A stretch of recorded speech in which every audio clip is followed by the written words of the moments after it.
Today is Friday, September 17th. We'll tell you why the nation's capital is on high alert and what's being done to avoid a repeat of the January 6th riot. Also, a new surge at the U.S. Mexico border that's left thousands of migrants living under a bridge. Plus, a key vote about COVID booster shots that has some FDA experts divided. A TikTok trend that has high schools sending letters to parents. And which shows are leading the way ahead of the Emmy Awards this weekend. Welcome to The Newsworthy. All the day's news in around 10 minutes. Fast, fair, fun, and on the go. I'm Erica Mandy. Thanks so much for being here. You ready? Let's do this. This weekend, the U.S. Capitol will face its biggest security test since it was invaded more than 8 months ago. Hundreds of people are planning to gather at the foot of Capitol Hill tomorrow to show support for the suspects charged in the January 6th riot. The event is called the Justice for J6 rally. There will also be a counter rally that same day, also in Washington, D.C. And the Homeland Security Department warns things could get violent both today and tomorrow. An intelligence memo was sent to law enforcement to say some people have been threatening or encouraging violence ahead of the rally, so authorities should be on the lookout for people who are either involved in the rally or opposed to it who might want to break the law. Intelligence leaders did not point to a specific credible plot, just some online discussions. One person apparently spoke about kidnapping a member of Congress, and other people suggested targeting Jewish institutions or, quote, liberal churches. Temporary fencing has gone up outside the Capitol to be safe. National Guard troops are going to be on standby, along with several area police departments and federal agencies. Also, several congressional offices will be closed today. No sitting member of Congress is expected to actually participate in the rally, though. By the way, this is just the first Justice for J6 rally scheduled. The same organizer has planned similar events in 15 other states over the next month. The U.S. Mexico border has been overwhelmed with a huge surge of migration this week. And now the U.S. Border Patrol is holding about 10,000 migrants outside under a bridge in South Texas. Authorities say it's only a temporary solution, and Border Patrol agents are working as quickly as they can to process the migrants and move them somewhere else. Officials say they're only there because it's a large shaded area and they needed relief from the triple-digit heat. Border Patrol has more agents on the way. But the camp just keeps growing, and officials expect thousands more migrants to show up in the coming days.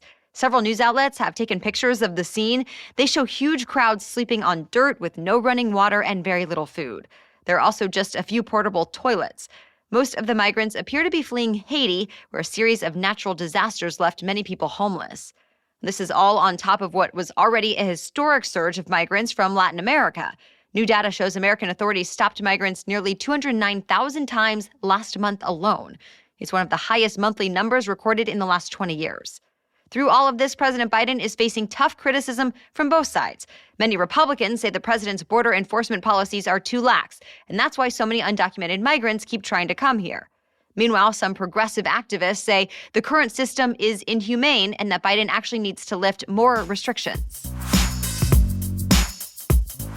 A prominent cybersecurity lawyer with ties to Democrats is now accused of lying to the FBI. Michael Sussman allegedly hid that he was working with Hillary Clinton's presidential campaign when he sent a tip to the FBI with concerns about a Trump-Russia connection. The indictment says that info could have provided necessary insights into Sussman's real motivations for providing the tip about Trump. Remember, after Trump was elected, there was a special counsel investigation that looked into whether Trump's 2016 presidential campaign conspired with Russia to sway the election. It lasted more than 2 years, and ultimately it found that while there were some links between Russia and the Trump campaign, there was no evidence of conspiracy between them. Well, now there's an investigation into that investigation, and that's why Sussman was just charged. Sussman's lawyers argue this is all about, quote, politics, not facts. A couple of wildfires are growing near a popular national forest in California, and the famous giant sequoia trees are threatened. A lightning storm late last week sparked both fires, and since then, they've burned through nearly 15 square miles. Hundreds of firefighters have been trying to get control over them, but as of this morning, they're still 0% contained. They're expected to burn at least partially into Sequoia National Park's giant forest, and that's home to the world's largest tree, known as the General Sherman tree. Firefighters wrapped the base of that tree and some others with fire-resistant blankets yesterday, hoping to keep them safe. The national park and a town nearby have already been evacuated. Unfortunately, this comes just 1 year after another wildfire killed thousands of sequoias. Some were as tall as high-rises and thousands of years old. It's been another tough fire season for all of California. Nearly 3,600 square miles have burned in the state this summer, destroying hundreds of homes. Today, FDA advisors are expected to vote on the future of COVID-19 vaccine booster shots. This is an issue that's been dividing the FDA already this week. Members have publicly shown support and opposition for making extra doses available to the general population in the United States. Both Pfizer and Moderna have put out research that found 3 shots do give people a lot more protection than 2. And some studies have found the longer it's been since someone was first vaccinated, the more likely they are to get infected with COVID-19. But other studies have been less conclusive. And some top FDA scientists say the vaccine's effectiveness has not worn off enough to really warrant more shots. So today, more scientific advisors will review a lot of this data and talk about who needs booster shots and when, if at all. So far, boosters have only been authorized for people with compromised immune systems. If they do recommend the extra shots to everyone, though, that would put them on track to start rolling out as soon as next week. More news coming up, but first, thanks to our sponsor, BetterHelp. I'm a first-time parent, and at times, it can be challenging. In fact, any big transition period in our lives can feel really stressful. But the reality is, we don't have to go through those more intense seasons of life alone. BetterHelp pairs you with a licensed professional counselor who you can message anytime, 24/7, and get timely and thoughtful responses. Plus, you can schedule video or phone sessions as well.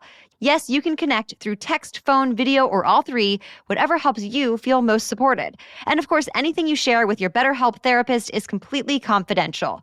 One BetterHelp user wrote that her therapist never made her feel judged and, quote, gave me perspective in an empathetic way that really helped me both process what I went through and gave me the validation I needed to move forward. So whatever your situation, I want you to start living a happier life today. And as a listener, you'll get 10% off your first month by visiting betterhelp.com/newsworthy. Join more than 1 million people who have taken charge of their mental health. Again, that's BetterHelp, H-E-L-P, betterhelp.com/newsworthy. The number of Americans living in poverty went down last year. In fact, a record low number of Americans were considered poor in 2020. The new data is from the U.S. Census Bureau this week, and it's based on a measure that takes into account the impact of government aid programs. In other words, the massive COVID-19 relief packages Congress passed seem to make a difference. The data shows about 9.1% of Americans were poor last year, and that's down from 11.8% in 2019. But when you don't count the government relief money, things were actually worse. The official poverty rate in 2020 went up. And Americans saw their household income go down. It was the first significant income decline in nearly a decade. But again, that economic fallout from the pandemic prompted the government aid, which data shows ultimately helped keep millions of people from falling into poverty. The question now is, should the government spend more to provide relief? And if so, how much more? The debate on Capitol Hill continues. More women are buying guns than ever before. Since the beginning of 2019, nearly half of all new gun buyers in the United States have been women. A new survey found 3.5 million women bought guns for the first time between January of 2019 and April of this year. In that same time frame, 4 million men bought their first guns. Traditionally, women have made up only 10 to 20% of all American gun owners. The researchers behind the survey and gun store owners say there are a few reasons for this shift. They say more buyers have been driven by fear, people who are scared of the COVID-19 pandemic, violence in cities, and heightened political tensions. Gun sellers have also started designing handguns that are easier for people with smaller hands to use. Schools around the country are now dealing with vandalism and theft, all because of a TikTok trend. Kids are stealing school supplies and chronicling their escapades with videos and the hashtag Devious licks. We're not just talking about pens and paper either. Some kids have emptied out entire bathrooms. They've stolen the mirrors, sinks, ceiling tiles, and toilet stall doors. Others have gone for computers, film projectors, microscopes, and other technology. And some have taken disposable masks and COVID-19 tests. Some large school districts near Los Angeles and Washington, D.C. sent notices out to parents this week asking them to discourage their children from taking part. And TikTok says it's starting to remove the videos from its platform. But some are still up and getting millions of views. The first electric pickup truck drove off an assembly line this week ready for a paying customer. But it's not from Tesla, Ford, or GM. A startup company called Rivian beat out the competition to be the first electric truck on the market. The vehicle is called the R1T. It can travel about 300 miles before it needs to be recharged, and it costs about $73,000. CNN reports the company plans to hold events around the country so drivers can see the pickup truck in person. Then customers will have to order online because right now, Rivian does not have any showrooms. Rivian says they've already sold out the launch edition and are now taking orders for January deliveries. The 73rd Emmy Awards are this Sunday night. This year's event is happening outside behind the Microsoft Theater in Los Angeles. A small audience will be there since nominees are allowed to bring a few guests. But all guests have to show proof they're fully vaccinated plus provide a negative COVID test. As for the awards themselves, Netflix's The Crown and Disney's The Mandalorian are tied for the most nominations at 24 apiece. Shows with more than 20 nods include WandaVision, The Handmaid's Tale, and Saturday Night Live. Also, the Apple TV series Ted Lasso set a new record for the most nominations ever for a comedy's first season with 20 nods. You can watch the Emmys starting at 8 p.m. Eastern on Sunday on CBS or Paramount+. Cedric the Entertainer is hosting. That's it for the main news today, but now it's time for Feel Good Friday, when we bring you one extra feel-good or positive news story before the weekend. But first, this episode is brought to you by KiwiCo. Have you tried KiwiCo yet? My family and I have had so much fun with it, from the excitement of receiving our very first crate in the mail to the joy of knowing it's helping to both entertain and teach our little boy. It's also a nice change of pace for us parents. I know I sometimes get bored of playing with the same toys or just feel kind of clueless about what to play with next. If you're not familiar, KiwiCo creates super cool hands-on projects for kids of all ages to make learning fun. And they're specifically designed to expose children to concepts in STEAM, as in science, technology, engineering, art, and math. Each box is delivered monthly and comes with all the supplies needed for that month's project. KiwiCo crates cover a wide range of subjects, and it's a great way to start the school year. KiwiCo is redefining learning with hands-on projects that build confidence, creativity, and critical thinking skills. There's something for every kid at KiwiCo. Get 50% off your first month plus free shipping on any crate line with code Newsworthy. That's 50% off your first month at KIWICO, KiwiCo.com, promo code Newsworthy. Now back to Feel Good Friday.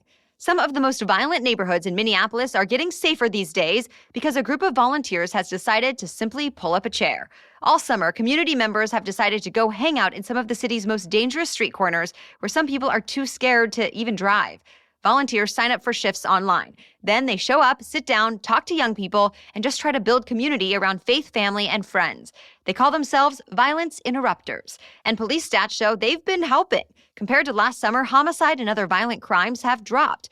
So the Violence Interrupters say they're not going to quit now.